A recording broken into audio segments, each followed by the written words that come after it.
Hello everyone, আসসালামু আলাইকুম। আশা করি সকলেই ভালো আছেন। তো আজকে হচ্ছে আপনার জন্য একটি চমৎকার ভিডিও নিয়ে আসলাম। সেটা হচ্ছে ইমেজ কিভাবে মাস্কিং করতে পারবেন। ঠিক আছে, তো আপনারা ইমেজ কিভাবে মাস্কিং করতে পারবেন, একটা শেপের সাথে কিভাবে ইমেজ মাস্কিং করা যায় সেই বিষয়ে আমি এই ভিডিওটি বানাবো। তো হচ্ছে অনেকে চিন্তা করেন যে ভাবেন যে কিভাবে একটি ইমেজের সাথে শেপের সাথে কিভাবে ইমেজটা মাস্কিং করব। তো সেই বিষয়ে আজকে আমি আপনাদেরকে দেখাবো টিউটোরিয়াল।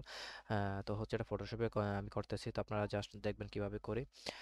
আর হচ্ছে আমার ইউটিউব চ্যানেল সাবস্ক্রাইব না করলে অবশ্যই ইউটিউব চ্যানেলটা আমার সাবস্ক্রাইব করে রাখবেন। আমার হচ্ছে গ্রাফিক ডিজাইন কোর্সে ভর্তি চলছে অনলাইন বেচে।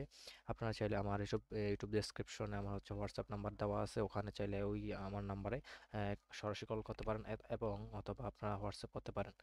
তো আমি এখন মূল কাজে চলে যাই। হচ্ছে আমরা এই ইমেজটা কীভাবে মাস্কিং করব।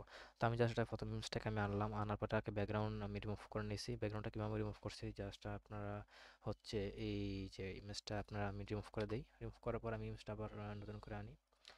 আচ্ছা, বোর্ডটা থাকুক। আমি হচ্ছে ইমেজটাকে আমি এখানে কপি করছিলাম, আমি যেখান থেকে ইমেজটা কপি করছিলাম এখানে রাইটে ক্লিক করে আমি এখানে কপি করছিলাম। কপি করার পর হচ্ছে ফটোশপে আসার এই নতুন একটা আর্টবোর্ড নিলাম। আর্টবোর্ড আনার পর আমি এখানে কন্ট্রোল প্লাস বি প্রেস করে এই যে ইমেজটা চলে আসছে। তারপর হচ্ছে আমি এখানে ম্যাজিক ওয়ার্ড টুলে যাব, যাওয়ার পরে জাস্ট ব্যাকগ্রাউন্ডের উপরে ক্লিক করবো। ক্লিক করার পরে দেখেন এখানে ব্যাকগ্রাউন্ডটা সিলেক্ট হয়েছে। এখন হচ্ছে আমরা control plus shift plus I press করে দেখেন এটা এখন শুধু ব্যাকগ্রাউন্ডটা সিলেক্ট হয়েছে, আমাদের ইমেজটা উপরে চলে আসছে।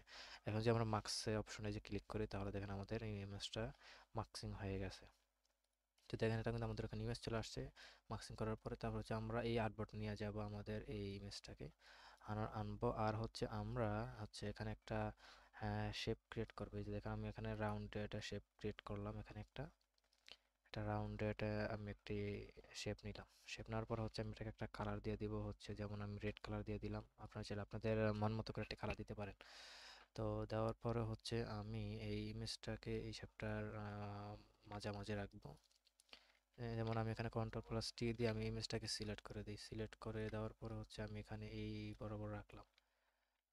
এই বরাবর রাখলাম মানে হচ্ছে আমি ইমেজটাকে এখন এই বরাবর আমি মার্কসিং করব।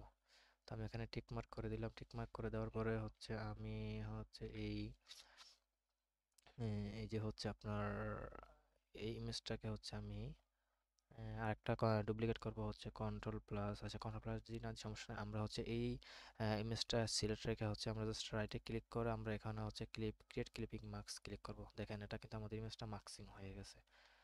তো এরকম করে কিন্তু আপনারা কাজটি করতে পারবেন। তারপর হচ্ছে আমি চাইলে এই স্টকের মধ্যে একটা স্টক কালার দিতে পারি। তো আমি এখানে এই সিলেক্ট রেখে ব্যাকগ্রাউন্ডটা শেপটা সিলেক্ট রেখে হচ্ছে আমি এখানে মাউসের লেফট বাটন ধরে ডাবল ক্লিক করলাম। এখানে ব্লেন্ডিং অপশন আসছে। ব্লেন্ডিং অপশনে যাওয়ার পর এখান থেকে স্টক আছে, স্টকে আমি এটা কালার দিব হচ্ছে যেমন কালো দিতে পারি। আমি হচ্ছে কালোই দিই, কালো। আচ্ছা আমি এটা এই কালারটা দিই। তারপরে হচ্ছে আমি এখানে দেখেন এই যে আপনার হচ্ছে যে স্টকের যে সাইজটা, এই সাইজটা আমি এখানে একটু বাড়িয়ে দিচ্ছি। দেখেন এখানে একটা স্টক পড়ে গেছে, কত সুন্দর দেখা যাচ্ছে। তো আপনারা চাইলে কিন্তু এরকম করে ইমেজ মার্কসিং করা শিখতে পারেন। তো হচ্ছে আপনাদের জন্য হচ্ছে আজকে আমাদের আমার ভিডিওটি টিউটোরিয়াল ভিডিওতে ছিল।